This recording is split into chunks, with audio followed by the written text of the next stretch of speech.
मैं फिर से जी उठा था। मैं सीधे उसी दिन वापस आ गया था जब लिन फैंगिंग ने मेरे चेहरे पर 5 लाख युआन की बैंक कार्ड फेंकी थी और इस बार सब कुछ पहले जैसा ही शुरू हुआ।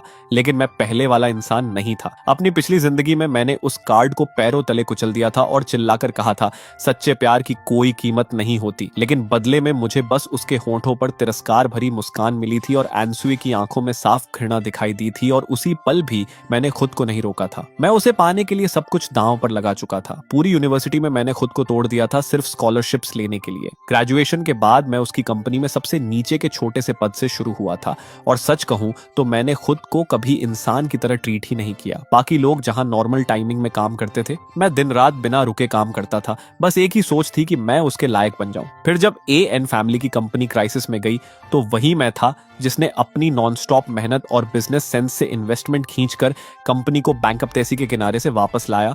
और उस वक्त मुझे सच में लगा था कि अब मैं इन फैमिली का पिलर बन जाऊंगा, अब मैं एनसुए से लीगली शादी कर पाऊंगा। लेकिन जो मेरा इंतजार कर रहा था वो था मेरे शरीर का पूरी तरह टूट जाना। इरेगुलर लाइफ और हद से ज्यादा काम ने मेरी हेल्थ को रेड अलर्ट पर डाल दिया था और आखिरी बार जब मैं गिरा, डॉक्टर ने सीधा कहा, तुम्हें टर्मिनल कैंसर है, तुम्हारे पास बस कुछ ही दिन बचे हैं। और अजीब बात यह थी कि ठीक उसी वक्त एनसयू और लाई मुझे देखने आए। उसकी आंखों में अब वो पुरानी दया नहीं थी, बस एक अजीब सा राहत था, जैसे उसने कोई भारी बोझ उतार दिया हो और लिए तो अपनी खुशी छुपाने की कोशिश भी नहीं कर रहा था। उसने आराम से एनसुए की कमर पकड़ी, मुझे ऊपर से देखा और बोला, चेन्यू, कंपनी को बचाने के लिए धन्यवाद, अब सब स्टेबल है। अगले महीने मैं और श्याओसुए एंगेजमेंट कर रहे हैं। और वो उसके कंधे पर सिर रखकर धीरे से बोली, चेन्यू, मुझसे नफरत मत करना, मेरी माँ सही थी, हम कभी एक ही दुनिया के नहीं थे। उस पल मुझे समझ आया कि मेरी पूरी जिंदगी, मेरी सारी मेहनत बस उनकी लव स्टोरी का एक टूल थी, एक ऐसा टूल जिसे काम खत्म होते ही बेरहमी से फेंक दिया गया। उसी वक्त मैंने मन ही मन ठान लिया, इस जिंदगी में मैं फिर कभी उनका प्यार का गुलाम नहीं बनूंगा। और इसलिए इस बार मैंने बिना एक सेकंड गंवाए वो बैंक कार्ड उठा ली और हल्की मुस्कान के साथ कहा, ठीक है मैडम, मैं खुद को दूर ही रखूंगा। पहली बार लिन फैंगिंग का चेहरा बदल गया। उसने शायद हजारों रिएक्शन सोचे होंगे, लेकिन ये नहीं। उसकी नजरें उस पतली सी कार्ड पर गईं जो अब मेरे हाथ में थी और मेरी आंखों में चमक आ गई, क्योंकि वो सिर्फ एक बैंक कार्ड नहीं थी, वो मेरी नई जिंदगी का टिकट थी, मेरे पुराने अतीत के ताबूत की आखिरी कील थी। कहीं वो अपना फैसला बदल ना दे, ये सोचकर मैंने तुरंत उसके हाथ से कार्ड खींच ली और खुद ही आगे कहा, आप चिंता मत कीजिए, मैं सिर्फ एनसयू से ही दूर नहीं जाऊंगा, मैं कंपनी भी छोड़ दूंगा और इस शहर से गायब हो जाऊंगा, अपने सारे कॉन्टैक्ट बदल दूंगा, वो मुझे जिंदगी भर ढूंढ भी नहीं पाएगी। क्या इतना काफी है? वो पूरी तरह से शॉक में खड़ी रह गई, उसका मुंह खुला रह गया, लेकिन एक शब्द भी बाहर नहीं आया। वो मुझे ऐसे देख रही थी जैसे मैं कोई इंसान नहीं बल्कि कोई अजनबी मॉन्स्टर हूं। और मैं समझ सकता था क्यों, क्योंकि बस कल ही तो मैंने एनसुए को खुश करने के लिए तेज बारिश में आधे घंटे तक पब्लिक बाइसिकल चलाकर सिर्फ उसके लिए एक फेमस केक खरीदा था। और जब मैं उसके बिल्डिंग के नीचे पहुंचा, मैं पूरी तरह भीगा हुआ था, बिल्कुल एक भीगे हुए चूहे की तरह। लेकिन उसने बस कार की खिड़की से हाथ बाहर निकालकर केक लिया और मुझे देखकर तिरस्कार से कहा, चेन्यू, तुम इतने पैथेटिक कैसे हो सकते हो? और उसी कार की ड्राइवर सीट पर बैठा लिया स्टीयरिंग पकड़े हुए मुझे देख रहा था। उसके चेहरे पर जीत की मुस्कान थी, उसकी नजरों में मजाक और तरस दोनों थे, जैसे वो किसी ऐसे कुत्ते को देख रहा हो जो अपने मालिक को खुश करने के लिए जान लगा देता है। और उस पल मेरे अंदर गुस्सा नहीं, बस एक अजीब सी एंडलेस सैडनेस उठी थी। फिर मैंने हल्की सी मुस्कान दी, अपनी जेब से वॉलेट निकाला और उसमें से एक फोटो बाहर निकाली। वो फोटो जिसमें मैं और एनसुए के साथ थे, वो मेरी जिंदगी की सबसे सच्ची चीज थी। लेकिन लिन फैंगिंग के सामने बिना एक पल सोचे मैंने उसे 2 टुकड़ों में फाड़ दिया और पास के कूड़ेदान में फेंक दिया। और फिर वॉलेट से वो हर चीज निकाली जो एनसुए से जुड़ी थी, चाहे वो उसका दिया हुआ सस्ता की चेन हो या बाकी बची हुई छोटी मोटी चीजें। मैंने सब कुछ बिना हिचकिचाहट उसी कूड़ेदान में फेंक दिया। मैंने उसकी तरफ देखा और शांत आवाज में कहा, और देखिए, मेरी सिंसेरिटी साबित करने के लिए ये सारी चीजें अब मुझे बिल्कुल भी नहीं चाहिए। और इतना कहकर मैं कैफेटेरिया से बाहर निकल गया और बाहर आते ही सबसे पहला काम मैंने बैंक जाना किया। जब एटीएम में बैलेंस देखा 5,01,354 युआन, तो मेरे मुंह से एक लंबी सांस निकल गई, क्योंकि वो एक्स्ट्रा 1,354 युआन वही थे जो मैंने अपनी पिछली जिंदगी में खून पसीना बहाकर बचाए थे। थोड़ा मजाक जैसा भी लगा और कहीं ना कहीं दुखद भी। बिना सोचे मैंने 10,000 युआन कैश निकाले, जेब में डाले और सीधे उस जगह चला गया जिसे मैं सबसे ज्यादा जानता था, कंपनी ग्रुप के बिल्डिंग के नीचे। मैं अंदर नहीं गया, बस सामने वाले बेंच पर बैठ गया और चुपचाप उस बिल्डिंग को देखता रहा, क्योंकि मेरी पिछली जिंदगी में वही जगह मेरी बैटल फील्ड भी थी और मेरा रेफ्यूज भी। वहीं मैंने अनगिनत दिन रात गुजारे थे, वहीं मैंने अपना सब कुछ झोंक दिया था और कभी मैं वहीं खड़ा होकर खुद को पैशन और एंथुजियाज्म से भरा हुआ महसूस करता था। मुझे लगता था कि मैंने अपना फ्यूचर अपने हाथ में ले लिया है। लेकिन अब जब पीछे मुड़कर देखता हूं तो समझ आता है कि मैं उस बिल्डिंग के अंदर बस एक रिप्लेसेबल पार्ट था, एक ऐसा डेडिकेटेड वर्कर जो दिन रात दूसरों के लिए काम करने वाला एक बेवकूफ था। तभी मेरा फोन वाइब्रेट हुआ। मैसेज था एंसुए का। चेन्यू, क्या मेरी माँ तुमसे मिलने आई थी? उसकी बातों पर ध्यान मत देना, वो हमेशा ऐसी ही होती है। मेरा इंतजार करना, आज रात मैं तुमसे मिलने आऊंगी, हमें सीरियसली बात करनी है। शो की तरीकी है। और उसके तुरंत बाद दूसरा मैसेज आया, मैंने बॉसन फ्रीटोस लिए हैं, तुम्हारे फेवरेट, आज रात तुम्हारे लिए लेकर आऊंगी। मैंने स्क्रीन पर उन शब्दों को देखा और अंदर से एक गहरी घिन महसूस हुई। वही पुराना साइकोलॉजिकल गेम, पहले चोट पहुंचाओ, फिर थोड़ा प्यार दिखाकर कंट्रोल करो, सस्ती सी टेंडरनेस देकर तुम्हें यह महसूस कराओ कि तुम इंपॉर्टेंट हो, ताकि तुम खुद ही उसके लिए सब कुछ कुर्बान कर दो। मेरी पिछली जिंदगी में मैं पूरी तरह उसके कंट्रोल में था। वो बस थोड़ा सा अच्छा बिहेव कर देती थी और मैं इतना खुश हो जाता था कि शब्द तक नहीं निकलते थे, और फिर और ज्यादा पागलों की तरह काम करता था, सिर्फ उसे यह साबित करने के लिए कि उसका डिसीजन गलत नहीं है। लेकिन अब मुझे सिर्फ न्यूजिया महसूस हो रहा था। मैंने उसकी प्रोफाइल फोटो खोली और बिना एक सेकंड सोचे डिलीट कॉन्टैक्ट दबा दिया। ये सब करने के बाद मैं उठा, पास की एक फोन शॉप में गया, अपना नंबर बदल दिया और फिर टैक्सी लेकर अपने छोटे से किराए के कमरे की तरफ निकल गया। कमरा छोटा था, लेकिन मैंने उसे हमेशा साफ सुथरा रखा था। दीवार पर अभी भी मेरी और एंसू की फोटोज लगी थी। शेल्फ पर वो किताबें रखी थीं जो उसने मुझे दी थी। लेकिन इस बार मेरे अंदर कोई भावना नहीं थी। मैंने एक एक करके उससे जुड़ी हर चीज ढूंढी और एक बड़े कचरे के बैग में डाल दी। फोटोज को फाड़ दिया, लव लेटर्स को जला दिया, उसके दिए हुए सस्ते गिफ्ट्स भी बिना सोचे फेंक दिए। और जब मैंने आखिरी फ्रेम उठाया जिसमें उसकी मुस्कान थी और उसे भी कूड़ेदान में फेंका, तो अचानक मुझे लगा जैसे मेरा पूरा शरीर हल्का हो गया है, जैसे मैंने 10 साल का बोझ एक पल में उतार दिया हो। फिर मैंने कंप्यूटर खोला और रेजिग्नेशन लेटर टाइप किया, सीधे, बिना किसी घुमाव के, बस कुछ लाइंस। रिस्पेक्टेड मैनेजमेंट, मैं चेन्यू अपनी मर्जी से रेजिग्नेशन दे रहा हूं, कृपया इसे अप्रूव करें। ये डिसीजन तुरंत इफेक्ट में है, सैलरी सेटलमेंट की कोई जरूरत नहीं है। मुझे उस पैसे की कोई जरूरत नहीं थी। मैं बस जितनी जल्दी हो सके उस जगह से निकलना चाहता था, उन लोगों से सारे रिश्ते तोड़ना चाहता था। एचआर मैनेजर और अपने डायरेक्ट सुपीरियर्स को मेल भेजने के बाद मैंने कंप्यूटर बंद किया, पहले से तैयार की हुई छोटी सी सूटकेस उठाई जिसमें बस कुछ कपड़े और मेरे सारे डॉक्यूमेंट्स थे। बाकी कमरे की चीजें अब मेरे किसी काम की नहीं थी। ये मेरी पिछली बेवकूफ जिंदगी के लिए एक छोटा सा फ्यूनरल था। मैं सूटकेस लेकर बाहर निकल गया, बिना पीछे मुड़े, उन सारे घटिया यादों को पीछे छोड़ते हुए। और जैसे ही सीढ़ियों से नीचे उतरा, मुझे एक जानी पहचानी परछाई दिखी। वो एनस्यू थी, हाथ में बाउस का बैग लिए सीढ़ियों के पास खड़ी बेचैनी से देख रही थी। मुझे सूटकेस के साथ बाहर निकलते देख वो एक पल के लिए फ्रीज हो गई, फिर जल्दी से मेरी तरफ आई और बोली, चेन्यू, तुम कहाँ जा रहे हो? उसके टोन में हल्की सी शिकायत थी, लेकिन मैं नहीं रुका। मैंने उसकी तरफ देखा तक नहीं और सीधे उसके पास से निकल गया। उसने हाथ बढ़ाकर मुझे पकड़ने की कोशिश की, लेकिन मैंने उसे अवॉइड किया, फिर मुड़कर उसकी आंखों में सीधे देखा। यह पहली बार था जब मैं रीबर्थ के बाद उसे सीधे देख रहा था। वो अब भी उतनी ही खूबसूरत थी, वही फ्लॉलेस मेकअप, वही चेहरा, लेकिन इस बार मेरे अंदर कुछ भी नहीं हिला। लेकिन अब उस खूबसूरत चेहरे के पीछे मुझे सिर्फ सेल्फिशनेस, झूठ और अंधेरी नीयत ही दिख रही थी। उसने गुस्से में कहा, क्या हो गया है तुम्हें? मैं तुमसे बात कर रही हूँ। और जब मैंने उसे पूरी तरह इग्नोर किया तो वो और चिढ़ गई। क्या मेरी माँ की वजह से तुम नाराज हो? मैंने कहा ना, उसकी बातों पर ध्यान मत दो, मैं फिर उससे बात करूंगी। लेकिन ये बताओ, तुम ये सूटकेस लेकर कहाँ जा रहे हो? कहीं ट्रैवल कर रहे हो या घर छोड़ रहे हो? तुम्हें नहीं लगता तुम बहुत चाइल्डिश बिहेव कर रहे हो? उसका टोन वही था, ऊपर से देखने वाला, जैसे मेरी सारी इमोशंस उसी के इर्द गिर्द घूमनी चाहिए, जैसे मैं कोई इंसान नहीं बल्कि उसका एक्सटेंशन हूं। मैंने उसे देखा और अचानक हल्का सा मुस्कुरा दिया, फिर शांत आवाज में कहा, एंसुए, तुम्हें यह जानने की क्यूरियोसिटी नहीं है कि तुम्हारी माँ ने मुझसे क्या कहा? मैंने जेब से बैंक कार्ड निकाली और उसके सामने हिलाई। तुम्हारी माँ ने मुझे 5 लाख युआन दिए ताकि मैं तुमसे दूर हो जाऊं। उसका चेहरा तुरंत बदल गया। वो घबराकर बोली, चेन्यू, उसकी बातों को सीरियसली मत लो। लेकिन मैंने उसे बीच में ही रोक दिया। मैंने सीरियसली ले लिया। मैंने पैसे एक्सेप्ट कर लिए और वादा किया कि मैं तुमसे दूर चला जाऊंगा। उसका चेहरा लाल पड़ गया, आधा गुस्सा आधा शर्म। शायद उसने सोचा भी नहीं था कि मैं इतनी शांति से ये सब रिवील कर दूंगा, क्योंकि उसकी सोच में मुझे शर्मिंदा होना चाहिए था, टूट जाना चाहिए था। उसने दर्द भरी आवाज में कहा, तुमने वो पैसे कैसे ले लिए चेन्यू? क्या हमारे बीच जो था उसकी कीमत सिर्फ 5 लाख युआन थी? मैंने उसे ऐसे देखा जैसे कोई दुनिया का सबसे अजीब तमाशा देख रहा हो और धीरे से कहा, अंशु, क्या हमारे बीच कभी सच में कुछ था भी? जिन फीलिंग्स की तुम बात कर रही हो वो बस ये था कि तुम आराम से मेरी अच्छाई का फायदा उठाती रही। मैं तुम्हारी फैमिली की कंपनी के लिए गुलाम की तरह काम करता रहा और तुम उसी वक्त किसी और आदमी के साथ लग्जरी कार में हंसती रही। तुम्हारे लिए फीलिंग्स का मतलब था एक तरफ मुझसे आई लव यू कहना और दूसरी तरफ ये कैलकुलेट करना कि जब मैं खुद को काम में मार डालूंगा तो जो कुछ मैंने बनाया है वो लीगली तुम्हारे पास कैसे आएगा। मेरी आवाज शांत थी लेकिन हर शब्द ठंडे चाकू की तरह उसके दिल में उतर रहा था। उसका चेहरा लाल से एकदम सफेद पड़ गया। वो घबराकर बोली, तुम क्या बकवास कर रहे हो? लेकिन उसकी आंखों में साफ डर था।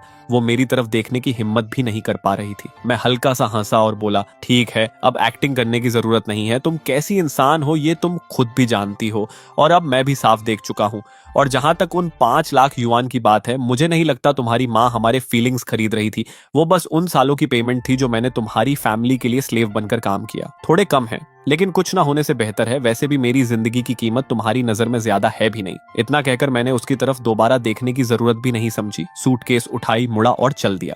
उसने पीछे से चिल्लाकर कहा, रुको, साफ साफ बताओ तुम्हें कुछ पता चल गया है ना? लेकिन मैंने पीछे मुड़कर नहीं देखा, बस चलते हुए कहा, मुझे सब पता है। तुम्हारे प्लान्स, कंपनी की कमजोरियां, उसका फ्यूचर। मुझे ये भी पता है कि कैसे तुम लोग ऊपर से सीधे नीचे गिरोगे और सब कुछ टूट जाएगा। और मैं उस वक्त सबसे ऊंची जगह पर खड़ा होकर ये सब बाहर से ठंडे दिमाग से देख रहा होऊंगा। मैंने एक टैक्सी रोकी और सीधे एयरपोर्ट चला गया। वो शहर जहां मैंने इतने साल बिताए थे धीरे धीरे पीछे छूटता गया। मैंने अपना नया फोन निकाला और सीसनपना की टिकट बुक कर ली। कोई खास रीजन नहीं था, बस एक ऐसी जगह जाना चाहता था जहां मौसम गर्म हो और मैं पूरी तरह रिलैक्स कर सकूं। आज से मैं सिर्फ अपने लिए जीने वाला था। और जहां तक आंसुए और उसके सारे झूठे रिश्तों का सवाल है, वो सब अतीत में सड़ते रहे। तभी फोन वाइब्रेट हुआ। अननोन नंबर से मैसेज था। चेन्यू, तुम अभी कहाँ हो? साफ साफ बताओ और फिर चले जाना। क्या तुम्हें कुछ गलतफहमी हो गई है? मैं और लिए सिर्फ नॉर्मल दोस्त हैं। मैंने मैसेज पढ़ा और होंठों पर एक ताना भरी मुस्कान आ गई। नॉर्मल दोस्त जो मिलकर मुझे इस्तेमाल करते रहे, नॉर्मल दोस्त जो मेरे मरने का इंतजार कर रहे थे ताकि सब कुछ अपना बना सके। मैंने बिना सोचे उस नंबर को ब्लॉक कर दिया और फोन बंद कर दिया। खिड़की के बाहर शाम ढल रही थी। आसमान गहरे नारंगी रंग में रंग चुका था और मेरी नई जिंदगी शुरू हो चुकी थी। सीसनपना की हवा नम और गर्म थी जिसमें मिट्टी और जड़ी बूटियों की खुशबू घुली हुई थी। मैंने पेड़ों के बीच छिपे एक छोटे से हॉस्टल में कमरा लिया जहां खिड़की खोलते ही हर तरफ हरियाली दिखाई देती थी। और उस पहले दिन मैंने कुछ भी नहीं किया, बस सोता रहा। मैं सुबह से रात तक सोता रहा और फिर रात से अगली सुबह तक, जैसे मैं अपनी पिछली जिंदगी की सारी खोई हुई नींद एक ही बार में वापस लेना चाहता हूं। और जब मेरी आंख खुली तो मुझे ऐसा लगा जैसे मेरा पूरा शरीर फिर से जिंदा हो गया है। वो थकान जो हड्डियों तक घुस चुकी थी, उसका नामो निशान तक नहीं था। मैंने अपना पुराना फोन चालू किया जो काफी समय से बंद पड़ा था और जैसे ही वो ऑन हुआ, अनगिनत मैसेजेस और मिस्ड कॉल्स एक लहर की तरह मेरे सामने आ गए और उनमें से ज्यादातर एनस्यू और उसकी करीबी सहेलियों के थे। चेन्यू, तुम कहाँ हो? अभी कॉल करो। ओए चैन, तुम अभी भी आदमी हो या नहीं? अगर कुछ है तो सामने आकर बात करो। ऐसे गायब हो जाना क्या होता है? चेन्यू, शाय चाओसू तो तुम्हारी वजह से पागल होने वाली है। जल्दी वापस आओ, बच्चा मत बनो। मैं एक एक करके सारे मैसेजेस पढ़ता गया लेकिन मेरे चेहरे पर कोई एक्सप्रेशन नहीं आया। और उन्हीं के बीच एचआर डिपार्टमेंट के भी कुछ मैसेजेस थे। चू, हमें तुम्हारा रेजिग्नेशन मिला है लेकिन प्रोसेस फॉलो करना जरूरी है। इस तरह बिना नोटिस के जाना जॉब अबैंडनमेंट माना जाएगा। कंपनी तुम्हारे खिलाफ एक्शन ले सकती है। चेन्यू, डायरेक्टर तुम्हें तुरंत वापस आने का ऑर्डर दे रहे हैं। एक इंपॉर्टेंट प्रोजेक्ट तुम्हारे बिना नहीं चल सकता। अगर तुम वापस नहीं आए तो कंपनी इसे वॉलंटरी अबैंडनमेंट मानेगी और तुम्हारे प्रोफेशनल रिकॉर्ड पर असर पड़ेगा। पहले धमकी, फिर मीठी बातें, वही पुराने ट्रिक्स। मैं हल्का सा हंसा और बिना सोचे सारे मैसेजेस डिलीट कर दिए। फिर मैंने एक नया सिम निकाला और उस स्टॉक अकाउंट में लॉगिन किया जिसे मैंने काफी समय से यूज नहीं किया था। उसमें अब भी थोड़ा पैसा पड़ा था जो मैंने यूनिवर्सिटी में पार्ट टाइम काम करके बचाया था।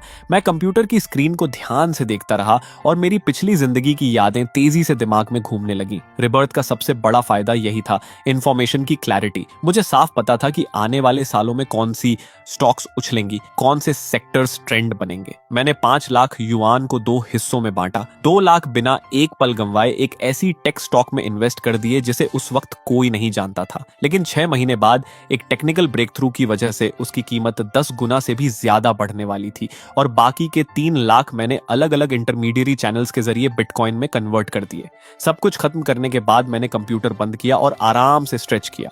अब बस शांति से इंतजार करना था उस बीज के अंकुरित होने का और फल देने का। और तब तक मैं वो जिंदगी जीने वाला था जो मैं कभी जी ही नहीं पाया। अगले 1 महीने तक मैंने खुद को पूरी तरह रिलैक्स कर दिया। सिसोअनपाना के गांवों में घूमता रहा, हाथियों की सवारी की, रिचुअल्स देखे, लोकल्स के साथ राइस वाइन पी, हाथों से खाना खाया, ट्रॉपिकल बोटानिकल गार्डन्स में गया जहां अजीब अजीब आकार के पौधों को देखकर मुझे नेचर की असली खूबसूरती समझ आई। मैंने एक मोटरसाइकिल रेंट की और पहाड़ों की घुमावदार सड़कों पर बिना किसी मंजिल के चलता रहा। हवा मेरे कानों में सीटी बजाती हुई गुजरती थी और साथ ही मेरी सारी परेशानियां और थकान भी उड़ा ले जाती थी। अब मैं वो चेन यू नहीं था जो हमेशा प्लान्स और प्रोजेक्ट्स में दबा रहता था, ना ही वो जो अपनी गर्लफ्रेंड को खुश करने के लिए खुद को मिटा देता था। अब मैं था, एक फ्री सोल जो सिर्फ अपने लिए जी रहा था। उस दौरान कभी कभी मैं अपना पुराना फोन चालू करता था, सिर्फ ये देखने के लिए कि उन लोगों का रिएक्शन क्या है। और धीरे धीरे एनसुए के मैसेजेस बदल गए, पहले चिंता और गुस्सा, फिर विनती और अपमान तक। चेन्यू, मुझसे गलती हो गई, क्या तुम वापस आ सकते हो? हम फिर से शुरू करते हैं। लिए और मेरे बीच सच में कुछ नहीं है, मुझ पर भरोसा करो।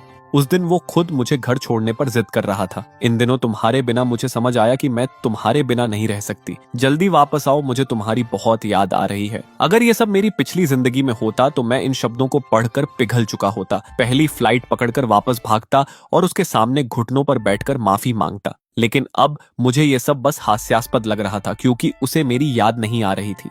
उसे उस इंसान की याद आ रही थी जो हमेशा उसकी बात मानता था, जो उसकी फैमिली के लिए गुलाम की तरह काम करता था, जो उसकी हर प्रॉब्लम सॉल्व करता था। उसे मेरी नहीं, एक टूल की जरूरत थी। मैंने उसे कोई जवाब नहीं दिया, बस चुपचाप उसके इस वन मैन परफॉर्मेंस को दिलचस्पी से देखता रहा।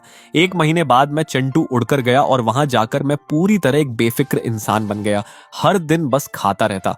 हॉट पॉट, रोस्टेड स्क्यूअर्स, जो चीजें मैंने अपनी पिछली जिंदगी में सिर्फ फूड शोज में देखी थी, अब मैं उन्हें खुद टेस्ट कर रहा था। हर गली में घूमता, हिनले स्ट्रीट पर टहलता, पीपल्स पार्क की चाय की दुकानों में बैठकर टी सेनकाई का मजा लेता। और ये स्लो पेस्ड, साधारण लेकिन असली जिंदगी वाला रिदम मुझे पूरी तरह अपने अंदर खींचता चला गया। फिर 1 और महीना बीत गया और तभी वो कॉल आया जिसका मुझे पहले से इंतजार था। संगवे का, जो एन ग्रुप में मेरा इकलौता दोस्त था, एक शांत स्वभाव का टेक्नीशियन जिसने मेरी पिछली जिंदगी में भी सबके मुझे अलग कर देने के बाद भी मुझसे बात करना नहीं छोड़ा था। उसने हिचकिचाते हुए पूछा, ब्रदर यू, तुम अभी कहाँ हो? मैंने कैजुअली कहा, ट्रैवल कर रहा हूँ। क्यों, कुछ हुआ क्या? उसने थोड़ा रुककर पूछा, क्या तुम सच में कंपनी छोड़कर चले गए? मैंने सीधा जवाब दिया, हाँ, रिजाइन कर दिया। दूसरी तरफ कुछ सेकंड की खामोशी रही, फिर उसने धीमी आवाज में कहा, ब्रदर यू, मुझे लगता है कंपनी में कुछ गड़बड़ होने वाली है। मैंने भौं उठाकर फेक सरप्राइज दिखाया। क्या गड़बड़? सब तो ठीक चल रहा था ना? वो गहरी सांस लेकर बोला, अरे मत पूछ, तुम्हारे जाने के बाद जिनसन प्रोजेक्ट जो तुम संभाल रहे थे, डायरेक्टर आन ने लिए को दे दिया। और फिर उसका टोन गुस्से से भर गया। वो आदमी पूरी तरह बेकार है, बस आदेश देना जानता है, उसे कुछ आता नहीं। उसने तुम्हारे इतने मेहनत से बनाए प्रोजेक्ट प्लान को पूरी तरह बर्बाद कर दिया। ऊपर से कह रहा था कि तुम्हारा प्लान बहुत कंजर्वेटिव है, उसे इंटरनेट थिंकिंग लगानी चाहिए। और नतीजा ये हुआ कि फर्स्ट फेज डेमो पूरी तरह फेल हो गया। पार्टनर्स बहुत नाराज हैं। उन्होंने कहा कि हम अनप्रोफेशनल हैं और कोऑपरेशन रीथिंक कर रहे हैं। अब पूरी कंपनी उलट पुलट हो गई है। डायरेक्टर अंत तक स्ट्रेस में अल्सर्स निकाल चुके हैं। मैंने चाय का कप उठाया, हल्के से ऊपर तैरती पत्तियों को फूंक मारकर हटाया और मेरे होंठों के कोने पर एक हल्की सी मुस्कान आ गई। सब कुछ बिल्कुल वैसा ही हुआ जैसा मैंने सोचा था। जिनसन प्रोजेक्ट एएन ग्रुप का आने वाले सालों का कोर प्रोजेक्ट था। वो मास्टरपीस जिसे मैंने अपनी पिछली जिंदगी में पूरी जान लगाकर बनाया था, उसकी कोर टेक्नोलॉजी और इम्प्लीमेंटेशन प्लान सिर्फ मुझे ही पूरी तरह समझ आता था। और जाते वक्त मैंने जानबूझकर कुछ बैकडोर्स छोड़े थे जिन्हें सिर्फ मैं ही समझ सकता था। साथ ही कुछ ऐसे पॉइंट्स भी जो ऊपर से छोटे लगते थे लेकिन असल में क्रिटिकल टेक्निकल नोड्स थे। वो मीडियरी लाइक अभी उन्हें पहचान ही नहीं सकता था और क्रेडिट लेने की उसकी जल्दी में वो जरूर सब कुछ बदलने की कोशिश करेगा और उसकी कीमत चुकाएगा। सैंगवे की आवाज अब और अर्जेंट हो गई। ब्रदर यू, अनसुए और बाकी सब तुम्हें हर जगह ढूंढ रहे हैं। आज तो एनसुए खुद कंपनी आई थी मुझसे पूछने कि तुम्हें कहां ढूंढे। ब्रदर यू, क्या तुम्हें वापस आकर देखना नहीं चाहिए? मैं ठंडी हंसी हंसा। वापस क्यों जाऊं उस बेकार इंसान का मैस साफ करने के लिए? वो फिर भी बोला, लेकिन वो जगह तुम्हारे लिए बहुत इंपॉर्टेंट थी और एनसुए भी। अभी मैंने उसे बीच में ही रोक दिया। एनसुए और मैं खत्म हो चुके हैं। एन फैमिली की कंपनी अब जिए या मरे उसका मुझसे कोई लेना देना नहीं है। वो शौक में आ गया। खत्म कब? मैंने शांत होकर कहा, जिस दिन मैं वहां से गया उन्हीं को बानिए कुम्हे उसी दिन। और फिर साफ शब्दों में कहा, आगे अगर वो लोग तुम्हें ढूंढें तो बस कह देना कि तुम्हें कुछ नहीं पता और इन बातों के लिए मुझे दोबारा कॉल मत करना। इतना कहकर मैंने कॉल काट दिया क्योंकि संगवे अच्छा इंसान था और मैं उसे इस सब में घसीटना नहीं चाहता था। ये बदला बदला सिर्फ मेरा था। मैं बैम्बू चेयर पर पीछे टिक गया, ऊपर फैले धुंधले आसमान को देखता रहा, लेकिन मेरे अंदर एक अजीब सी हल्की रोशनी थी। एनसुए और लिए, इस पूरे नाटक का दूसरा एक्ट अब शुरू होने वाला था। अगले कुछ दिनों में मैंने खुद को पूरी तरह पास्ट से डिस्कनेक्ट कर लिया, चेंटू के आसपास घूमता रहा और हर नए लैंडस्केप के साथ मेरी सोच और खुलती गई। मेरा मन शांत होता गया। मेरी पिछली जिंदगी का रिजेंटमेंट एक भारी पत्थर की तरह मेरे सीने पर रखा था, लेकिन अब वो धीरे धीरे टूट रहा था, धूल बनकर हवा में उड़ता जा रहा था। अब मैं सिर्फ बदले के लिए नहीं जी रहा था, मैं इस नई जिंदगी को जीने के लिए जी रहा था जो मुझे इतनी मुश्किल से मिली थी। और बदला, वो तो बस इस सफर का एक छोटा सा डेजर्ट था जो इस पूरी जर्नी को और भी खास बना रहा था। 2 महीने बाद जिन 2 लाख युआन को मैंने स्टॉक्स में लगाया था, वो 5 गुना बढ़कर सीधे 1 मिलियन बन चुके थे और मैंने बिना एक पल सोचे सब बेच दिए। फिर अपने मेमोरीज के हिसाब से एक और फार्मास्यूटिकल सेक्टर की स्टॉक में इन्वेस्ट कर दिया जो जल्द ही एक्सप्लोड होने वाली थी, और जो बिटकॉइंस मैंने पहले खरीदे थे वो भी धीरे धीरे ऊपर चढ़ने लगे। सब कुछ बिल्कुल वैसे ही हो रहा था जैसा मैंने प्लान किया था। अब मुझे पैसों की कोई कमी नहीं थी। मैं सोच रहा था कि अब पास्ट के लोग और बातें मुझसे बहुत दूर छूट चुके हैं, लेकिन तभी एक अनएक्सपेक्टेड विजिटर ने मेरी शांति तोड़ दी। उस दिन मैं चिंगई लेक के किनारे एक छोटे से गांव में एक तिब्बती रेस्टोरेंट ढूंढ रहा था खाने के लिए। अभी ज्यादा देर नहीं हुई थी कि दरवाजे पर एक जानी पहचानी लेकिन अजीब सी लगने वाली फिगर दिखाई दी। वो एनस्यू थी। वो पहले से काफी पतली और कमजोर लग रही थी। उसका वो फ्लॉलेस मेकअप गायब था, उसकी जगह एक थका हुआ चेहरा था। मैंने मन ही मन सोचा, इसने मुझे ढूंढ कैसे लिया? लेकिन अगले ही पल समझ आ गया, एंड फैमिली के रिसोर्सेज के साथ किसी को ढूंढना बस वक्त की बात है। शायद कहीं ना कहीं मैं खुद भी देखना चाहता था कि वो अब कैसी हालत में है। उसने भी मुझे देख लिया। उसकी आंखें तुरंत चमक उठी और वो जल्दी जल्दी मेरी तरफ आई। चेन्यू, उसकी आवाज कांप रही थी जैसे वो रोने वाली हो, लेकिन मैं नहीं उठा, बस चुपचाप उसे देखता रहा। वो मेरे सामने आकर रुक गई, आंसू मोतियों की तरह गिर रहे थे। आखिर तुम्हें ढूंढ ही लिया। तुम्हें पता है तुम्हें ढूंढना कितना मुश्किल था। उसने मेरा हाथ पकड़ने की कोशिश की, लेकिन मैंने आराम से उसे हटा दिया। मेरी ठंडक ने उसे पूरी तरह हिला दिया। वो घबराकर बोली, चेन्यू तुम्हें क्या हो गया है? तुम मुझे इग्नोर क्यों कर रहे हो? क्या तुम अभी भी मुझसे नाराज हो? फिर जल्दी से जोड़ दिया, मुझसे गलती हो गई, सच में गलती हो गई। मुझे लिए के साथ इतना क्लोज नहीं होना चाहिए था। मुझे तुम पर शक नहीं करना चाहिए था। क्या तुम मुझे माफ कर सकते हो? मैं उसके आंसुओं से भरे चेहरे को देख रहा था, लेकिन मेरे अंदर कुछ भी नहीं हिला। मैंने शांत आवाज में कहा, आप मुझे किसी काम से ढूंढ रही थी मिस एन। सुनते ही वो पूरी तरह हिल गई। उसने डिसबिलीफ से मुझे देखा। चेन्यू, तुमने मुझे क्या कहा? मैं मिस एन नहीं हूं, मैं अनसुई हूं। मैं तुम्हारी शाओ सू हूं, मैंने बिना बदले टोन में कहा। अनसुए, बताओ तुम्हें क्या चाहिए? मेरी दूरी और ठंडक ने आखिरकार उसे समझा दिया कि मैं नाराज नहीं हूं। मैं सच में बदल चुका हूं। उसका रोना धीरे धीरे रुक गया और उसकी जगह गहरा डर आ गया। उसने कांपती आवाज में कहा, चेन्यू, कंपनी में कुछ हो गया है। जिनसन प्रोजेक्ट फेल हो गया, पार्टनर इन्वेस्टमेंट वापस लेना चाहता है और हमसे ह्यूज कॉम्पेंसेशन मांग रहा है। मैंने बस हल्की सी आवाज निकाली, चॉपस्टिक्स उठाए, एक पीस मांस लिया और आराम से चबाने लगा। स्वाद अच्छा है, बहुत टेंडर है। मेरी रिएक्शन फिर उसके हिसाब से बाहर थी। वो चाहती थी कि मैं शॉक हो जाऊं, परेशान हो जाऊं, पहले की तरह कंपनी की प्रॉब्लम्स को अपनी समझकर तुरंत सॉल्व करने लगूं। लेकिन मैंने कुछ नहीं किया। मैं बिल्कुल शांत था, जैसे मैं किसी और की कहानी सुन रहा हूं जिसका मुझसे कोई लेना देना नहीं। आखिर वो खुद को रोक नहीं पाई। उसकी आवाज ऊंची हो गई, क्या तुम सुन भी रहे हो? कंपनी डूबने वाली है, हमारा परिवार बर्बाद हो जाएगा। मैंने उसकी तरफ देखा और ठंडे स्वर में कहा, तो तुम्हारी कंपनी डूबे, इसका मुझसे क्या लेना देना? वो हड़बड़ा गई। क्या मतलब तुमसे कोई लेना देना नहीं? तुम भी कंपनी का हिस्सा थे। जिनसन प्रोजेक्ट तुमने बनाया था, सिर्फ तुम ही उसे बचा सकते हो, सिर्फ तुम ही कंपनी को बचा सकते हो। मैंने चॉपस्टिक्स टेबल पर रखे, नैपकिन से मुंह साफ किया और शांत होकर कहा, एनस्युए, तुम्हें कुछ याद नहीं है क्या? पहला, मैं ऑलरेडी रिजाइन कर चुका हूँ। दूसरा, अब मैं एन ग्रुप का एम्प्लॉई नहीं हूँ। तुम्हारी माँ ने मुझे 5 लाख युआन देकर कहा था कि मैं दूर चला जाऊं, और मैं बस अपना वादा निभा रहा हूँ। उसका चेहरा एकदम सफेद पड़ गया। शायद उसे उम्मीद नहीं थी कि मैं इतनी शांति से ये सब बोलूंगा। वो घबराकर बोली, वो मेरी माँ ने किया था, मैंने नहीं। वो पैसे मैं तुम्हें वापस कर दूंगी, डबल नहीं 10 गुना तक दे दूंगी, बस तुम वापस आकर कंपनी की मदद कर दो। मैं हंस पड़ा। अनसुए, तुम्हें लगता है अब मुझे उस पैसे की परवाह है? मैंने उसे दया भरी नजर से देखा। इतने समय बाद भी तुम्हें समझ नहीं आया? मैं पैसे की वजह से नहीं गया था,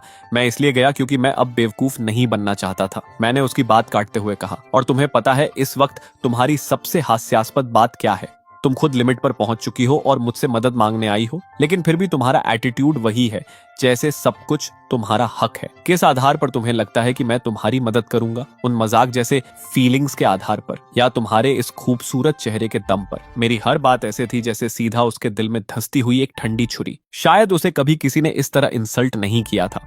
आखिर वो हमेशा से वो प्रिंसेस रही थी जिसे हर कोई चेस करता था।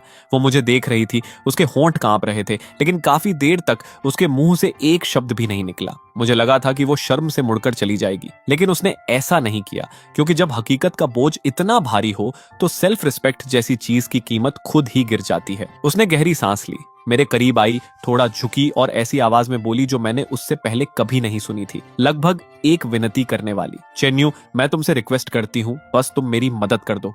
तुम जो कहोगे मैं वो करूंगी। उसकी आवाज कांप रही थी और उसकी आंखों में बेबसी और अंदर का संघर्ष साफ दिख रहा था। मैं कुर्सी पर पीछे टिक गया और मेरे होंठों पर एक रहस्यमयी मुस्कान आ गई। कुछ भी, वो एक पल के लिए जम गई। उसे साफ समझ आ गया था कि मैं क्या इशारा कर रहा हूँ। उसके चेहरे पर एक पल के लिए शर्म और अंदरूनी जंग साफ दिखी।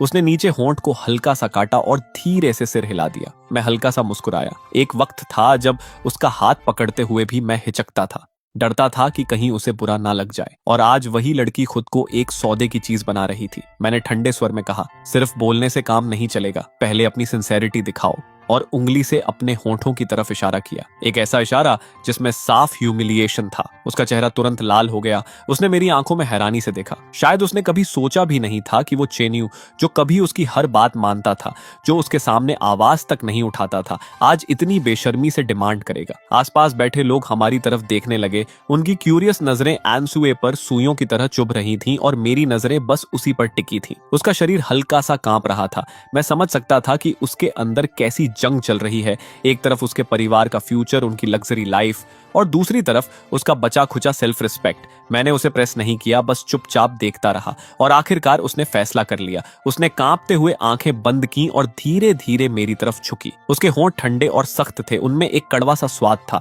डेस्परेशन का। मैं ना हिला ना आंखें बंद की, बस उसे देखता रहा। उसका पीला पड़ा चेहरा, उसकी बंद पलकों का हल्का कंपन, और जैसे ही वो पीछे हटने वाली थी, मैंने अचानक उसका सिर पकड़ लिया और उस पल को और गहरा कर दिया। उसका पूरा शरीर एकदम स्टिफ हो गया। उसने थोड़ा रेजिस्ट करने की कोशिश की, लेकिन मैंने उसे कसकर पकड़ा। मेरे अंदर कोई सॉफ्टनेस नहीं थी, बस बदले की एक ठंडी संतुष्टि थी। कुछ देर बाद मैंने उसे छोड़ दिया। वो 2 कदम पीछे लड़खड़ाकर हट गई। उसने भारी आवाज में पूछा, अब ठीक है? मैंने आराम से नैपकिन उठाई और अपने होंठ साफ किए। मैंने कहा था ना, अगर करना है तो ठीक से करना होगा। चलो अब होटल चलते हैं। मैं देखना चाहता हूं तुम्हारी सिंसियरिटी की लिमिट कहां तक है। वो लगभग खड़ी भी नहीं हो पा रही थी। मुझे ऐसे देख रही थी जैसे मैं कोई इंसान नहीं, बल्कि एक दानव हूं। चेन्यू, क्या तुम्हें इतना गिरना जरूरी है? मैंने ठंडी नजरों से कहा। तुम्हें क्या लगा था ये कोई बार्गेनिंग मार्केट है? विक्टिम बनने का नाटक मत करो। अब तुम मुझसे रिक्वेस्ट कर रही हो और तुम कंडीशंस रखने की पोजीशन में नहीं हो। उसने आंखें बंद की और धीरे से सिर हिला दिया। ठीक है। मैं हंसा, बिना किसी वार्मथ के। मैं उसे लेकर रेस्टोरेंट से बाहर निकला। बाहर तेज हवा चल रही थी, उसके कपड़े हवा में हिल रहे थे और वो मेरे पीछे पीछे एक बेजान पपेट की तरह चल रही थी। मैं उसे किसी लग्जरी 5 स्टार होटल में नहीं ले गया। मैंने जानबूझकर उस गांव का सबसे सस्ता और टूटा फूटा हॉस्टल चुना। कमरा छोटा था, बेसिक फर्नीचर के अलावा कुछ नहीं था। जैसे ही अनसुए अंदर आई, उसने हल्का सा चेहरा सिकोड़ लिया। उसकी आंखों में साफ नापसंदगी थी, जिसे उसने छुपाने की कोशिश भी नहीं की। वो बोली, यहाँ सच में? मैं एक लगभग टूटती हुई कुर्सी पर बैठ गया, पैर क्रॉस की और शांत आवाज में कहा, एंड फैमिली की बड़ी बेटी तो प्रेसिडेंशियल स्वीट्स की आदी है। ऐसे जगह तुम्हें सूट नहीं करती है ना? फिर मैंने उसे सीधे देखते हुए कहा, मैं तुम्हें बता दूं, ये ही वो मैक्सिमम है जो मैं तुम पर खर्च करने के लिए तैयार हूं, क्योंकि मेरी नजर में तुम्हारी कीमत बस इतनी ही है। और मेरी हर बात फिर से एक ठंडी छुरी की तरह उसके दिल में उतर गई। वो चुपचाप खिड़की के पास चली गई, मेरी तरफ पीठ करके बाहर के सूने नजारे को देखती रही, बिल्कुल एक मूर्ति की तरह स्थिर। और मैंने उस पर ध्यान देना भी जरूरी नहीं समझा। मैं अपना फोन निकालकर स्टॉक्स मैनेज करने लगा, और जैसा मैंने पहले ही प्रिडिक्ट किया था, वो फार्मास्यूटिकल स्टॉक पिछले कुछ दिनों से लगातार पॉजिटिव न्यूज दे रही थी। उसका प्राइस हर दिन अपर लिमिट तक जा रहा था। मेरा 1 मिलियन का कैपिटल अब बढ़कर 3 मिलियन हो चुका था। स्क्रीन पर उछलते हुए नंबर्स को देखकर मेरे अंदर एक अजीब सी संतुष्टि आई। ये फीलिंग अनसुबे से बदला लेने से भी ज्यादा सैटिस्फाइंग थी। पता नहीं कितना वक्त बीत गया, धीरे धीरे आसमान अंधेरा हो गया। कमरे में हमने लाइट भी नहीं जलाई थी, इसलिए पूरा माहौल थोड़ा उदास और भारी हो गया था, और वो अभी भी खिड़की के पास ही खड़ी थी। मैंने उसे आवाज दी, एनसुए। उसका शरीर हल्का सा कांपा, फिर वो धीरे धीरे मुड़ी और मेरी तरफ चलकर आई। उस कम रोशनी में मैं उसका चेहरा साफ नहीं देख पा रहा था, बस उसकी खाली बेजान आंखें दिख रही थीं। वो मेरे सामने आकर रुक गई। मैं खड़ा हुआ और धीरे धीरे उसे कॉर्नर में पुश करने लगा। वो इंस्टिंक्ट से पीछे हटती गई जब तक उसकी पीठ ठंडी दीवार से नहीं लग गई। मैंने उसका ठोड़ी पकड़कर उसका चेहरा ऊपर उठाया। मेरी तरफ देखो आंसू, पता है, मैंने इस दिन को ना जाने कितनी बार इमेजिन किया था। मैं चाहता था कि मैं तुम्हें अपने काबू में करूं, तुम्हें रुलाऊं, तुमसे माफी मंगवाऊं। लेकिन अब जब मैं तुम्हारा ये चेहरा देख रहा हूं, मुझे सिर्फ खालीपन महसूस हो रहा है। मैंने उसका चेहरा छोड़ दिया और एक कदम पीछे हट गया। हमारे बीच थोड़ा डिस्टेंस बन गया। वो मुझे हैरानी से देख रही थी, जैसे उसे कुछ समझ ही नहीं आ रहा हो। मैंने जेब से वॉलेट निकाला, उसमें जो कैश था, शायद कुछ हजार, सब बाहर निकाला और एक एक करके हर नोट उसके चेहरे पर फेंकने लगा। लो ये पैसे और यहाँ से चली जाओ। तुम्हें मेरी मदद चाहिए थी ना? तुम्हें लगा कि बस खुद को सैक्रिफाइस करके तुम मुझे फिर से मजबूर कर दोगी कि मैं तुम्हारी फैमिली के लिए एक बेवकूफ की तरह काम करूं? तुम खुद को बहुत ज्यादा समझती हो और मुझे बहुत कम। मैंने ठंडी आवाज में आगे कहा, आज मैंने तुम्हें यहाँ इसलिए नहीं बुलाया था कि मैं तुम्हारे साथ कुछ करूं। मैं बस तुम्हें दिखाना चाहता था कि तुम्हारा ये सैक्रिफाइस जो तुम्हें इतना बड़ा लगता है, मेरी नजर में कितना सस्ता और हास्यास्पद है। उसके चेहरे पर पहले शॉक आया, फिर ह्यूमिलिएशन, और फिर वो पूरी तरह टूट गई। वो जमीन पर गिर गई, दोनों हाथों से अपना चेहरा ढक लिया और जोर जोर से रोने लगी। मैं बस उसे ठंडे दिल से देखता रहा। मेरे अंदर जरा भी दया नहीं थी, क्योंकि जो कुछ उसके साथ हो रहा था वो उसके अपने ही एक्शंस का नतीजा था। मैं मुड़ा, कमरे का दरवाजा खोला और बिना पीछे देखे बाहर निकल गया। जब मैं हॉस्टल के एंट्रेंस तक पहुंचा तो पीछे से उसकी टूटी हुई आवाज आई, चेन्यू, तुम मेरे साथ ऐसा क्यों कर रहे हो? क्यों? मैं रुका, लेकिन पीछे नहीं देखा, बस शांत आवाज में कहा, यह रास्ता तुमने खुद चुना था, अब कभी पछताना मत। और इतना कहकर मैं लंबी चाल से आगे बढ़ गया, रात के अंधेरे में खो गया और पीछे उसकी रोने की आवाज धीरे धीरे खत्म होती चली गई।